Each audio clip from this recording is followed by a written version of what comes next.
안녕하십니까. 5번째 5급 배정 한자 풀이 시간이죠. 여러분들 한자는요, 절대로 외우려고 하지 마십시오. 이야기를 들으십시오. 그리고 이해하십시오. 특히 논리적으로 말이죠. 그럴 때만 여러분이 한자를 싫어하지 않으면서도 과학적이고 논리적으로 많은 학문에 응용할 수 있을 겁니다. 그러면요, 어떤 글자부터 시작하는지 같이 보도록 하시죠.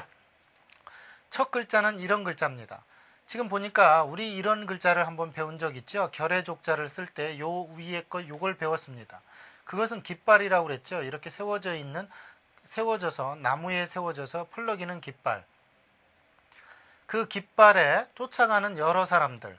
그래서 원래 이것은 의미는요, 깃발 아래 서 있는 사람들 모양에서 군사를 나타내는 군사려자였다가, 군사는 자주 움직임으로 나그네다 해서 나그네 려자가 됐죠.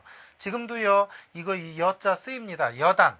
군대 갔다 오신 분들은 다 알죠. 사단 여단 할 때 여자는 나그네 려자를 씁니다.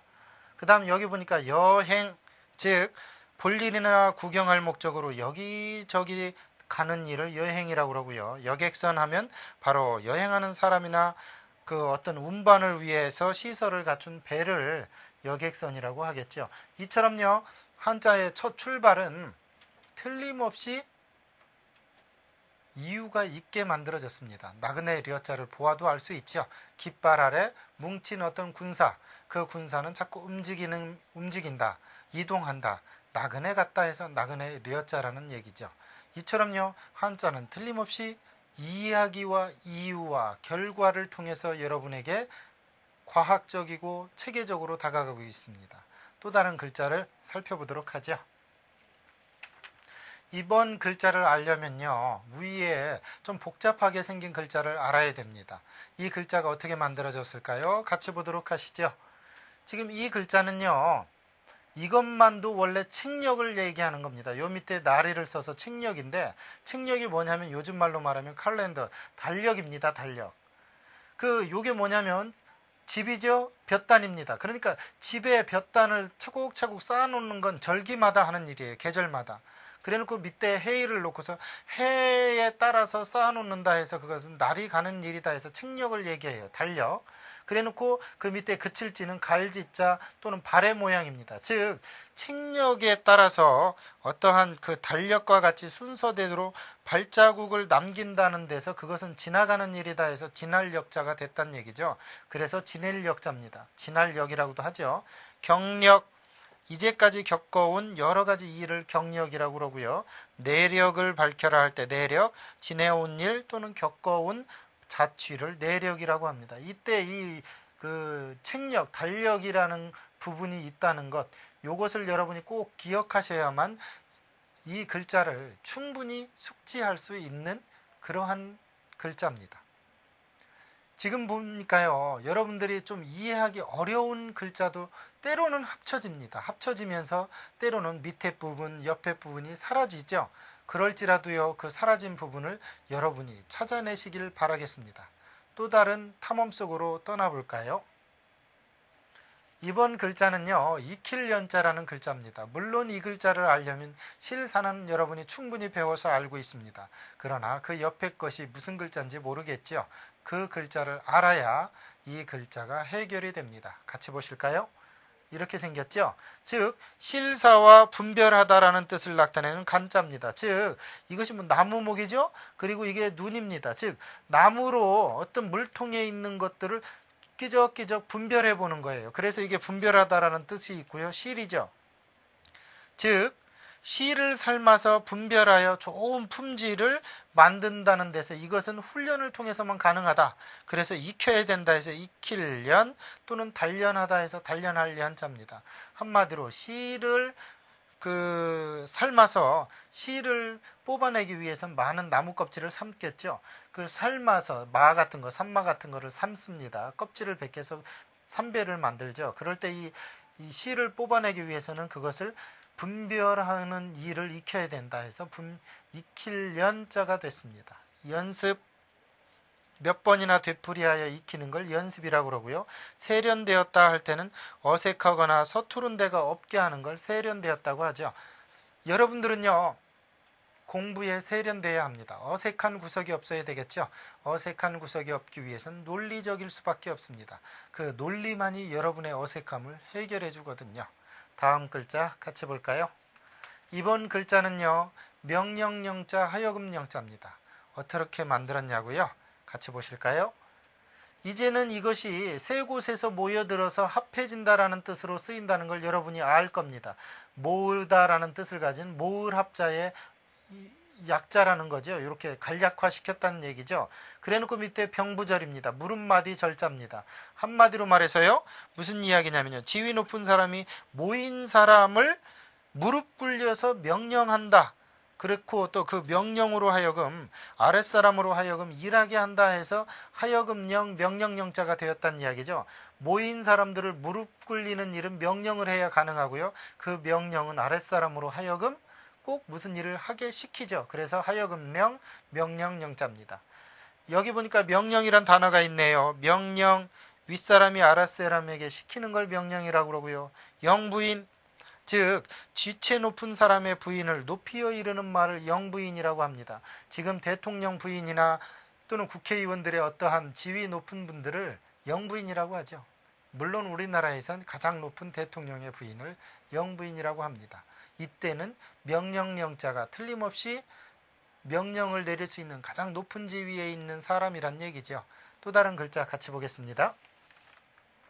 이번 글자는요, 그 명령령자가 들어간 글자네요. 과연 무슨 뜻으로 쓰였는지 같이 보도록 하겠습니다. 하여금령, 명령령, 그 다음 옆에 머리 혈자죠. 머리의 모양입니다. 즉 명령하는 머리는 우두머리죠. 당연하죠. 여러 사람이 있는데 그 중에서 명령하는 머리는 당연히 우두머리죠. 우두머리가 명령을 합니다. 그래서 이것을 우두머리령 또는 우두머리는 밑에 아랫사람을 거느리죠. 그래서 거느릴 영자입니다. 명령이 괜히 붙은 게 아니고 틀림없이 의미가 이시 결합이 됐다는 얘기죠.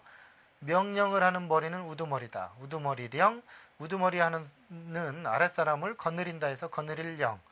영공 그러면요, 공간으로 이루어지는 국가의 영역이죠.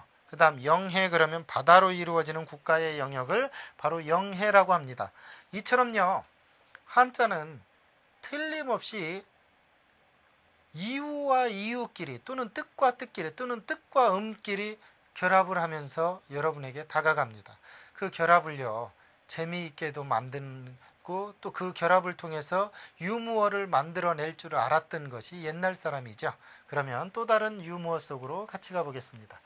이번 글자는요, 일할 로자입니다. 노동을 하다라는 뜻으로 쓰이는 글자인데요. 같이 볼까요? 이런 글자가 있습니다. 불화가 3개가 있고 간머리가 있네요. 물론 민간머리죠. 이게 무슨 이야기냐면요, 이게 무슨 글자냐면 불꽃 형자입니다. 불꽃형. 불이 어떻게 했습니까? 덮어놔도 불꽃이 위에 올라와 있죠. 그렇죠?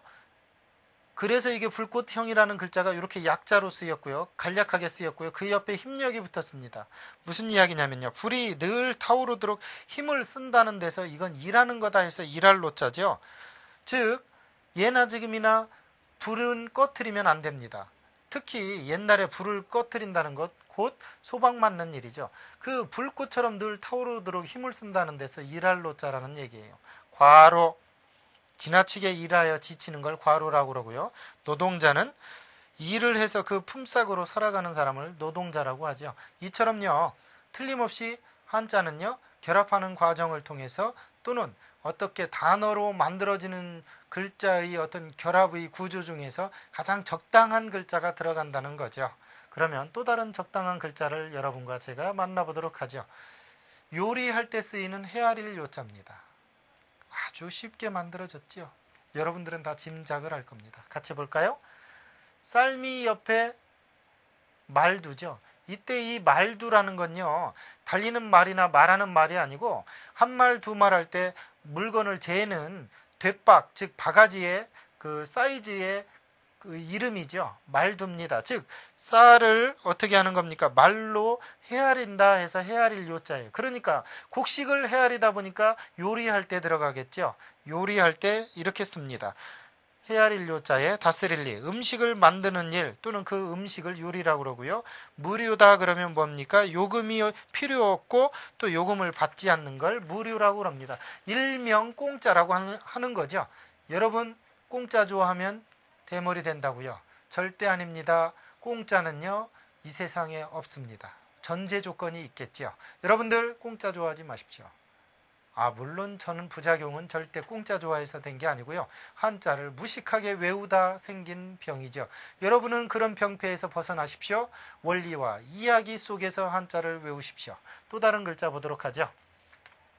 이번에는 흐를 유자입니다. 이 흐를 유자는요. 흐르다라는 뜻인데 흐를 유자는 여자가 아이가 뱃속에 있는 처음 시자와 비슷한 어원을 가지고 있습니다. 같이 볼까요?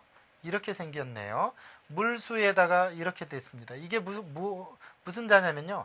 아이가 거꾸로 있는 모습이에요. 그래놓고 머리카락이 몇 개 안 난 겁니다. 즉 이게 무슨 얘기냐면 제가 무슨 얘기 하려고 그러냐면요. 물 흐르듯이 태아가 거꾸로 향하고서 양수와 함께 흐르듯 태어난다는 데서 흐르다라는 뜻이에요. 즉 이 글자가 아이가 거꾸로, 즉 이렇게 머리가 있고 양손이 있고 다리가 있고요. 머리카락이 몇 개 나 있고 머리카락이 몇 개가 나 있습니다. 그런 아이가 물 흐르듯이 양수가 터지면서 태중에서 나온다. 그래서 흐를 유자라는 얘기죠. 유통 무슨 얘기입니까? 공기나 액체가 흘러 움직이는 것 또는 세상에 두루 쓰이는 것을 유통이라고 그러고요. 유행할 때도 쓰이기도 하죠. 행은 단일행자입니다. 갈행자. 기류 즉 공기의 흐름을 기류라고 합니다. 여러분들 기류는요. 기의 흐름이라는 뜻도 있겠죠. 공기의 흐름이라는 뜻도 있겠고요. 그러면 또 다른 글자를 보도록 하죠. 이번 글자는 유유상종, 끼리끼리 할 때 쓰는 글자입니다. 과연 어떻게 만들어졌을까요? 같이 보겠습니다. 이렇게 만들어졌네요. 이 글자 보니까요. 쌀미자 밑에 개견 옆에 머리열이죠. 지금 보십시오. 이런 뜻으로 쓰입니다. 쌀이나 개나 그 생김새 모양이 이게 머리열이지만 머리는 곧 모양이라고 해서 모양이란 뜻도 있죠. 쌀이나 개나 그러한 모양은 즉 생김새는 한마디로 말해서 구별하기 어렵다는 데서 종류다. 물이다 해서 물이류자라는 얘기죠. 쌀을 여러 개 섞어놨을 때 어떤 쌀이 좋은 쌀인지 알아보기 어렵죠. 그 다음 개도 이개가 저개 같고 저개가 이개 같습니다. 원래 개는 비슷합니다. 옛날에 또 더군다나 변견, 일명, 똥개라는 것들은 대부분 다 거기서 거깁니다. 이 머리열자가 여기서는 생김새라는 뜻을 가졌다는 것, 그것만 안다면 이 글자도 여러분에게 어렵지만은 않을 겁니다. 분류, 무슨 이야기입니까? 분류라는 뜻은요. 종류에 따라 나눈다는 뜻이고요. 종류, 각각 부분을 따라서 나눈 갈래를 종류죠. 여러분은요. 학구파에 들어가십시오. 여러분 누가 뭐라고 그래도 여러 파가 있지만 가장 무서운 파는 학구파죠. 학구파는 양은이파보다도 무섭습니다. 여러분들 학구파가 되십시오. 그러기 위해서 또 다른 글자 속으로 같이 가볼까요? 이번 글자는요. 땅육자, 문육자입니다. 땅을 나타내는 글자죠. 땅지나 또는 흙토나 이런 글자와 달리 이것은 묻히라는 뜻이 있습니다. 즉 드러나 있는 땅이에요. 물 위에. 같이 보도록 하죠. 이런 글자죠. 즉 언덕이라는 뜻을 나타내는 언덕부 변과 그 다음 옆에 흙을 이렇게 쌓아놓은 거죠. 흙과 흙을 포개어서 쌓아놓은 겁니다. 즉 나누어가지고 이 흙 저 흙 나누어서 포개어서 쌓아놓은 거고요. 그게 언덕처럼 생겼다 해서 이렇게 된 글자인데 무슨 의미를 지닐까요? 언덕처럼 흙더미가 높게 쌓여있는 곳이 곧 묻히다, 육지다 해서 문육, 땅육, 육지육자입니다. 그러나 이것은 언덕처럼 올라와 있어야 돼요. 그것도 물 위에요. 착륙, 비행기 따위가 땅 위에 내리는 걸 착륙이라고 그러고요. 육군 그러면 땅 위에서의 전투 및 방어를 맡은 군대를 육군이라고 그러죠. 여러분은요. 누가 뭐라고 그래도 땅 위에 삽니다. 그러나 그것을 육지 위에 산다고 하죠. 그러나 그것보다 더 큰 의미는 땅 지자죠. 지구 위에 삽니다. 여러분은 큰 뜻을 가지십시오. 그러면 또 다른 글자 볼까요? 이번엔 말맞자네요. 제가 여러분들에게 말맞자를 가르쳐 드리니까 저 학생 저한테 그럽니다. 말마. 예, 저보고 말하지 말라는 얘기인가요? 그런 뜻은 아니고요. 우리가 타는 말을 이야기합니다. 같이 볼까요? 이렇게 만들어졌네요. 말에 처음 모양을 본따 씁니다. 눈과 말 갈기와 말 다리와 꼬리를 본딴 글자예요. 그것이 이렇게 바뀌었습니다. 말하는 글자로요. 한마디로 말에 머리, 갈기, 꼬리, 네 다리를 본뜬 글자란 얘기죠. 그 다음 응용자를 보니까요. 경마, 일정한 거리를 말을 타고서 승부를 겨루는 일을 경마라고 그러고요. 마차는 말이 끄는 수레가 마차가 되겠죠. 여러분, 저한테 말마 그러면 안 됩니다. 저는 여러분한테 계속 말해야 되겠죠. 네, 저 학생 하지 말라면 꼭 하네요. 말마. 자, 다음 글자 같이 보도록 하죠. 이번에는 끝말자네요. 끝말. 과연 어떻게 만들어졌을까요? 같이 보도록 하죠. 나무목의 한일, 즉 나무에 있다면 그 끝부분의 한일을 가리켜 놓고서, 즉 나무가 있다면 그 나무에다가 끝부분을 강조하기 위해서 더 크게 한일을 써놓고서 이것은 나무의 끝이다 해서 끝, 그런 뜻으로 쓰이는 끝말자입니다. 결말, 이를 맺는 끝장을 결말이라고 그러죠. 말기, 어떤 시기에 끝날 무렵을 말기라고 그럽니다.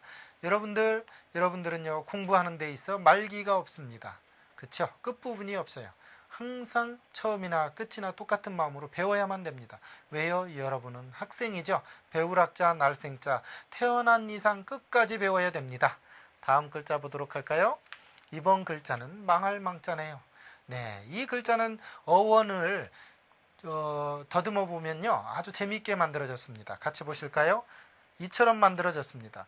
이것은 원래 수물은자입니다. 수물은자의 본자로 간략하게 쓴 자고요. 이건 들립자가 이렇게 바뀌었습니다. 이렇게 원자가 이렇게 됐어요. 즉 무슨 이야기냐면요, 사람이 은폐된 곳에 들어간다는 얘기예요. 들립자가 이렇게 바뀌었거든요.